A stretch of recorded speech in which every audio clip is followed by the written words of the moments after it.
Meu currículo, desprovido de feitos épicos e grandiloquentes, é a expressão de uma vida tão somente vinculada à cultura e ao exercício do magistério.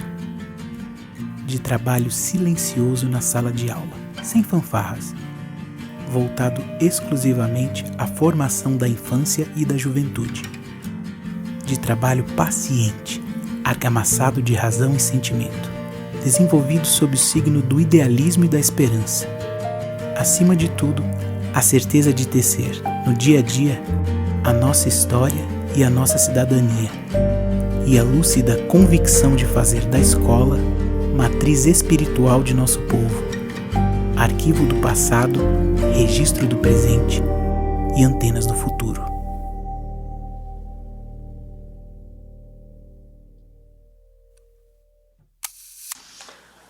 O Chico Máximo, além de irmão, era um grande amigo que nós tínhamos.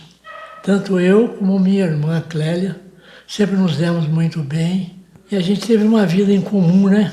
Papai era funcionário da fábrica Presidente Vargas e nós vivemos exatamente na época da Segunda Guerra Mundial, de sacrifício, de luta. E o Chico sempre foi muito chegado, muito caridoso com os irmãos, com minha mãe, meu pai, né? E eu sempre dedicado ao trabalho, à educação, à parte religiosa também, né? Sua carreira de magistério lá na Serra dos Marinhos. E ele contava histórias dos moradores do Marinhos, dos alunos, né? Viveu lá no Marinhos, morou lá, viajava a cavalo, né? Ele lecionou em Eldorado Paulista. De lá ele foi para Grande São Paulo, para Santo André. Lá ele fez a Aliança Francesa. Ele adorava o francês. Apesar da pouca situação financeira, fraca situação financeira, ele se dedicou bem à cidade de Piquete, deixando um nome muito bom na nossa seara, né? Esperavam-me todas as segundas-feiras crianças afeitas ao trabalho da lavoura, da pecuária e do transporte de carvão, lenha e moirões de candeia para cercas em lombos de mulas troteiras, por trilhas tortuosas e matizadas de verde. Gostava de contemplá-las diligentes e reflexivas, debruçadas sobre os livros e os cadernos, ilhadas entre morros com vagas informações do mundo que se espraiava lá fora. Naquelas paragens bucólicas fui professor e aluno. Ministrava a palavra, mas recebia verdadeiras aulas de sabedoria. Aprendi com as crianças, os tropeiros e os leiteiros, lições que os livros não registram. A minha relação com o Chico Máximo vem de muitos anos, desde o curso primário, né, que ele fazia estágio. Ainda como estudante de professor, estava estudando para ser professor. Depois nós estudamos, o Chico foi embora, foi ser professor fora, voltou para Piquete. Quando ele voltou e foi trabalhar no colégio, enquanto eu estava no colégio, ele foi fazer o curso em Lorena, na faculdade. E foi na época que eu entrei, então nós somos companheiros. Ele foi fazer letras e eu fui fazer história. Então nós tínhamos um relacionamento diário, né? E depois disso, quando foi instituída a fundação, o Chico veio para a primeira diretoria da fundação e ficou até morrer. E uma pessoa que contribuiu muito para a cidade, do ponto de vista cultural, do ponto de vista da história da cidade e do ponto de vista também de dar bons exemplos. O popular Chico Máximo, eu conheço ele a vida toda, desde pequeno, frequentando a casa dos meus avós, que as famílias já eram conhecidas desde sempre. Mas a importância que o Chico tem para a minha vida, porque no quarto ano do antigo ginásio, ele foi professor de literatura. E aí o método dele enquanto professor impressionava, porque mesmo aqueles alunos que não estavam habilitados com a leitura, ficaram seduzidos pela maneira que ele conduzia a sala, a classe de aula e estimulava os alunos a lerem. Ele deu um trabalho que cada aluno deveria trazer uma crônica. E os alunos não tinham ideia do que viesse a ser crônica. E eu já fui buscar um do Lourenço de Aféria na Folha de São Paulo, depois da Cecília Meirelles, e no jornal regional que nós assinávamos também, uma grande amiga dele, que foi a professora Ruth Guimarães. Então, o Francisco conseguiu fazer com que os alunos se sentissem assim, estimulados a ler cada vez mais. Isso foi uma coisa muito importante na vida da maioria dos jovens que tiveram oportunidade de ser aluno dele. Eu conheci o Chico Máximo aos 16 anos. Eu fui aluna dele na Escola Leonor Guimarães. Eu era muito jovem e ainda não sabia o que eu queria fazer de profissão no futuro. E aí eu comecei a ter as aulas de literatura com o Chico. E a partir dessas aulas eu fiquei encantada por literatura. E aí ele me apresentou a Cecília Meirelles de um livro chamado A Arte de Ser Feliz. Quando eu conheci o Chico e ele fez a interpretação do texto, eu fiquei apaixonado, não só pela figura do Chico, como pelo texto da Cecília Meirelles. O texto finaliza dizendo que para ser feliz é preciso ter olhos para ver. E o Chico mostrou isso de uma forma assim surpreendente. Dentro desse texto, ele foi ensinar as metáforas. E aí ele tinha uma letra primorosa e no quadro negro ele colocava todas as metáforas, as comparações, né? E deixava a gente encantado com as ligações que ele fazia com as metáforas. Não tinha quem não aprendesse. Todo mundo saía de lá entendendo o que era metáfora. Chico Máximo, para mim, foi duas pessoas. Uma pessoa quando foi meu professor e outra pessoa quando foi meu amigo. Durante o período que ele dava aula para a gente, era muito marcante a postura dele enquanto professor. Ele chegava na sala, era aquele silêncio. Ele começava a dar aula, ninguém falava. A parte de gramática era esplendorosa. Eu ficava encantada de ver aquele conhecimento que ele tinha sem olhar em nenhum livro. Eu lembro um livro que ele pediu para a sala ler, O Menino do Dedo Verde. Aquele livro para nós foi um encanto naquela época, né? A gente conversava muito sobre aquilo. Então, o que mais me chamou a atenção durante esse período que eu estive com ele, é essa entrada triunfante na sala de aula e a postura como professor que até hoje eu carrego para a minha vida enquanto professor. Eu achava lindo o domínio do conhecimento que ele tinha. Ele era amigo de todo mundo. O Chico no pátio do colégio ou na rua, todo mundo conhecia o Chico Máximo. Mas na sala de aula ele tinha um respeito que você não ouvia uma mosca no ar. Ele entrava na sala, transformava. Isso eu estou dizendo nos anos 70, que eu fui aluno dele do ginásio. Mais tarde, já na faculdade, às vezes eu vinha de São José, pegava carona na Faculdade Teresa d'Ávila, do qual ele foi titular da Cátedra de Literatura Brasileira. E às vezes eu vinha de carona para Piquete com o Chico. E o Chico, então, quando eu ia observar as aulas dele, ele continuava do mesmo jeito, um silêncio na sala. Todos compenetrados, aprendendo, discutindo. Era um professor de excelência. Haja vista que quando ele se aposenta, foi uma falta muito grande, uma perda grande lá para a instituição. A irmã Olga de Sá, grande amiga dele, que foi diretora a vida toda, tentou fazer com que ele voltasse, mas aí ele encerrou, em função da idade, ele queria fazer outras coisas e se afasta. Eu posso testemunhar um fato que eu presenciei. Assim que o Chico aposentou, ele ficou meio para baixo, não sei o quê. Daí lá, a irmã Olga, eles resolveram lá do Santa Teresa, a Soninha, muito amiga dele, fazia umas excursões. E nós fizemos, eles organizaram, e eu fui nas cidades mineiras, históricas de Minas. Então, Mariana, Ouro Preto, Congonhas. E aí eu me lembro em Ouro Preto, nós ficamos uma semana nessa viagem, a aula de literatura do barroco mineiro, o Francisco dando na Capela de São Francisco. A Soninha ilustrando o teto do Ataíde, das pinturas do Ataíde, explicando como que aquilo foi, e muitas coisas que a gente não conseguia enxergar, que está por trás desse trabalho, e o Chico, a literatura enriquecendo. Então, quem pôde passear com o Chico nas cidades históricas e ele complementando esse conhecimento todo que ele já tinha e mostrando, saiu muito enriquecido. São coisas que a gente tem de nunca esquecer. A minha avó frequentou muito a casa da tia Mariquinha, que era assim que a gente chamava carinhosamente, que era a mãe do Chico Máximo. Então, eu ficava encantada de chegar na casa dela, minha avó ficava conversando e eu sentava e olhava aquela estante cheia de livros, aquilo me encantava. Daí ele chegava, era aquela mesma postura que ele tinha na sala de aula, ele tinha na casa dele. oi, bom dia, tudo bem?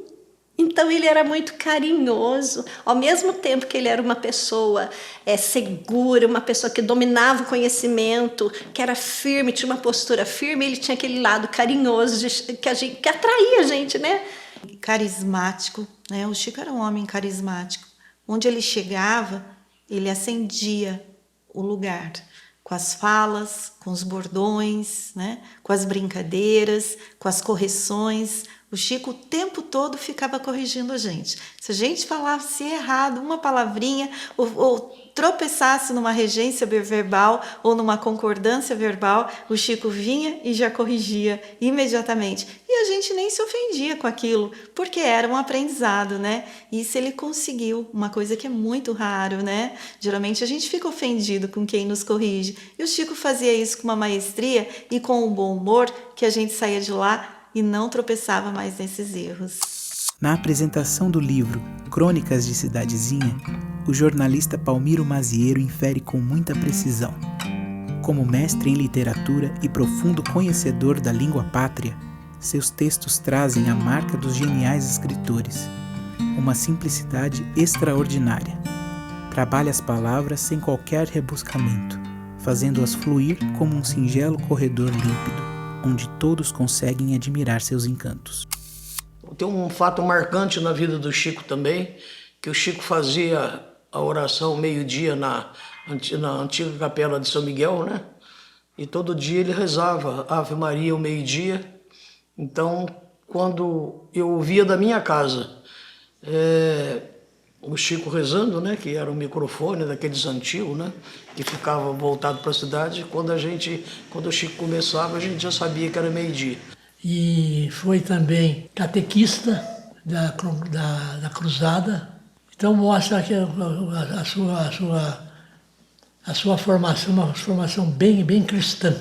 A vida toda a religiosidade foi uma constante na vida do Chico. Então, desde novo, ele frequentando, ele trazia uns ensinamentos, umas coisas que marcaram muito a vida dele, e ele disse que foram das pessoas que marcaram. Ele sempre dizia isso, que ele era a professora Leonor Guimarães, depois ele falava do professor Zito, Zé Geraldo Evangelista, que ele admirava muito, sempre ele falava do irmão Olga de Sá e a Ruth Guimarães, aqui de Cachoeira Paulista, grande escritora, literata, foi amiga do Chico a vida toda. Nós visitávamos a Ruth todo 3 de junho, em Cachoeira Paulista. Então, quase todos os anos, acho que foi raros anos que eu não fui com o Chico na casa da Ruth, no aniversário dela. Então, ele é muito grato a essas pessoas que, de certa maneira, influenciaram na formação dele, enquanto religioso e enquanto cidadão. Solene a missa das 10 horas. A brancura perfumada do incenso, as sonoridades do latim. Ao Evangelho, reflexões teológicas sobre os anjos. Se aquela gente roceira nada entendia, valia a simplicidade da fé, a crença no mistério, os olhos cravados como setas na pequena imagem do altar e a prece cantada por todos. No Piquete, essa religiosidade dele não vivia só na prática de frequentar a igreja, mas na prática da caridade cristã. Ele sempre trabalhou ajudando Vila Vicentina, ajudando os pobres. Sempre você via alguém batendo lá na casa do Chico, ou ele na casa de alguém, como fui várias vezes testemunhar, ele ajudando um ou outro. Ele tinha uma coisa muito dele, que era de estimular os alunos a estudarem. Então ele preparou muitos jovens de Piquete para concurso público.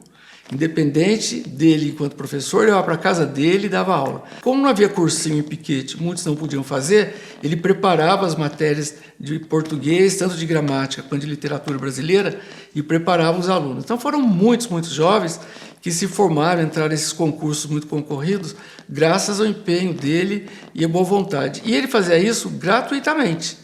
Ele não tinha um cursinho formado, ele tinha uma maneira própria de ensinar, então ele ensinava. Em 2011, eu resolvi fazer um mestrado em Linguística Aplicada. E eu achava que aquilo era muito para mim. Eu achava fazer um mestrado é um curso extremamente difícil, exigia muita leitura e muita escrita. E o Chico ficou do meu lado, ele foi uma pessoa que me incentivou, fez com que eu terminasse o mestrado com louvor, né? Ele me ajudou bastante na revisão dos textos, e ele era presente, ele me cobrava as leituras, ficava o tempo todo do meu lado, e eu devo a ele, né? Eu ter me saído tão bem no mestrado. Então a relação com o Chico, a partir desse momento, ficou muito íntima. E aí eu me apaixonei mais ainda por ele, e pelas histórias que ele contava ao longo das correções, né, dos textos. Eu não esqueço uma vez que o meu irmão estava na polícia e não se adaptou. Daí ele falou para minha mãe assim, eu vou embora, vou deixar a polícia. A minha mãe falou, você pode vir, mas você vai estudar, vai prestar um vestibular. E o Chico Máximo vai ser o seu professor em português, porque você tem que passar nesse vestibular. E olha, o Chico deu aula para o meu irmão de português, meu irmão passou no vestibular da FANQUIL. Então é uma coisa também que, na nossa família, o Chico foi muito presente, entendeu? Muito carinhoso, atencioso e uma excelente pessoa. O Chico, enquanto amigo, de você encontrar no dia a dia, de conversar, em casa a vida toda ele participava dos batizados, dos aniversários, dos casamentos, dos óbitos. Morria sempre o Chico estava presente, em todos os momentos da família do pai. Ele sempre foi presente. E isso não só da minha família, mas de outras também. Tanto que ele era padrinho de muita gente, de batizado, de crisma, de casamento. Ele padrinhava quase todo mundo e também nas formaturas convidavam ele para ser paraninfo. O Chico, então, era uma pessoa extremamente popular. Não, sem contar quando ele encontrava comigo e com o Ney, né? Falava assim para mim, tá tudo certinho, os meninos estão bem? O Chico Máximo foi no meu casamento e me deu um presente que eu tenho até hoje guardado e olho aquele presente com muito carinho. Eu olho para aquilo e eu lembro dele.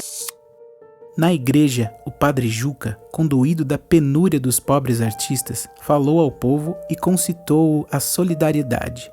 Num sábado à noite, após a reza, ao circo afluíram filhas de Maria, congregados marianos, senhoras das irmandades e crianças do catecismo. Todos felizes, o pessoal do circo pelas moedas que tilintavam na bilheteria e os fiéis pela prática da caridade. O Chico, ele foi através da literatura, né? O livro que ele escreveu, a sua dedicação para a educação das crianças, da juventude, da parte religiosa, tudo isso marcou a sua passagem por esse pedaço de terra, que ele amava demais, gostava demais de Piquete. Mas o que me marcou na vida do Chico mesmo foi esse espírito alegre dele, uma pessoa muito boa, de coração, e era muito engraçado também, contava histórias engraçadas. Ele contava muita piada, muito causos quando ele era pequeno. Ele gostava de ficar provocando para ele estar lembrando e contando causos. A vida dele sempre foi no piquete antigo. A memória dele é falar do piquete. Ele gostava e juntava as pessoas em volta dele para ele contar alguns fatos ou causas. Ele tinha uma memória privilegiada. E ele vivia muito preso, trazia, exemplificava coisas do passado. Tanto que o livro de crônicas dele é bem memorialista. Ele foi buscar reminiscências tanto da infância dele, né, quanto depois das vivências, dos conhecimentos daquelas pessoas no final dos anos 30, 40, 50, a vida dele toda, né? Então o Chico enriquecia muito trazendo o Piquete de ontem e ele contava com tanta propriedade como você conhecesse aqueles personagens. As Crônicas de Cidadezinha, que é um livro que ele produziu só passado aqui em Piquete. Então, quem quer conhecer um pouquinho de Piquete, é só ler essas crônicas do Chico Máximo que vai conhecer a história de Piquete, a história das personagens que por aqui passaram, né? Ele ajudou a levantar a história real de Piquete, né? Porque a nossa história estava muito apegada à fábrica Presidente Vargas, né? E a história de Piquete mesmo ficou um pouco relegada, né? E foi com a fundação, com o Carlos Chaves, com ele, que a gente conseguiu recuperar tudo isso, foi atrás dos documentos, e ele nos ajudou muito. Morros e sinuosidades mantiqueiras, semeadas aqui, acolá, as casas formaram um pequenino núcleo. O povoado virou vila. A vila um dia amanheceu cidade. Nas ruas, as pegadas invisíveis e os segredos dos que ajudaram a construí-la. Então, nós nos reuníamos na casa da Célia aos sábados e aí começamos a discutir a questão da cultura, de um vazio cultural em Piquete, porque já há muito tempo ficava devendo um investimento maior em cultura, em meio ambiente, né, a história, e a história do município vinha se perdendo. Então, nessas reuniões, resolvemos criar uma associação que mais tarde acabou se transformando numa fundação, a Fundação Cristiano Rosa. E o Chico participou de todas as tratativas, de todos os momentos de discussão da criação dessa instituição. São dos instituidores, junto com a Célia. O Francisco ele foi secretário executivo da fundação. Então, foi meu secretário a vida toda. Então, isso nos aproximou mais. Era raro o dia que a gente não estava ou se vendo, ou se falando, e etc. Então, ele enriqueceu demais escrevendo para o informativo da fundação, fazendo as correções. Os textos perfeitos saíam porque o Francisco colaborava. E aí era terrível, porque quando o Chico pegava um texto para corrigir, sempre com caneta vermelha, de mestrado, doutorado, eu ficava até com pena da pessoa que pedia, ficava vermelho. Ele refazia os textos, as frases, está com excesso, tem gerúndio, tira isso, tira... Então, era um aprendizado sempre. Então, a pessoa estava num doutorado e ainda saía grato pelo aprendizado do Chico, que mostra que a vida é um eterno aprender, né? Há 2 anos, a Fundação Cristiano Rosa criou o Prêmio Chico Máximo de Literatura para incentivar as crianças e jovens a escrever, a ler e a produzir texto. Tudo isso tendo o Chico como o que ilumina, né, todo esse momento, todo esse prêmio, para que as crianças possam ser um ser mais crítico e mais antenado com a história de Piquete e com a sua própria evolução a partir da leitura e a partir da criticidade do mundo, né? Eu acho que o legado dele é bastante importante e esse prêmio vem aí para coroar, né, a história do Chico em Piquete. Tudo que ele passou para a gente tem que estar vivo de alguma forma. Porque ele lutou muito por isso. Ele queria momentos culturais na cidade, ele participava de encontros na igreja, ele sempre estava presente nas atividades que tinha em Piquete e sempre conversava com a gente e falava, nossa, que bacana, tem que ter mais, né?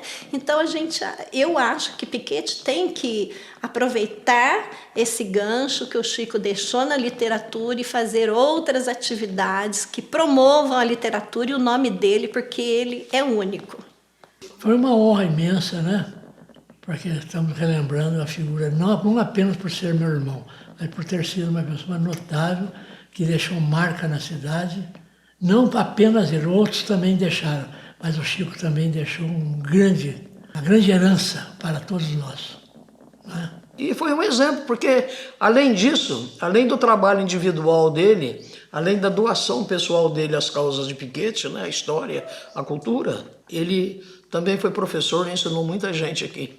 Então eu acho que tem muita gente que tem um pedacinho do Chico Armando no coração. Né? Como ele era muito religioso, nós discutíamos muito essa questão da finitude. Ele começou a questionar sobre o aspecto filosófico e religioso, essa questão da finitude e do receio que bate, como que é, né?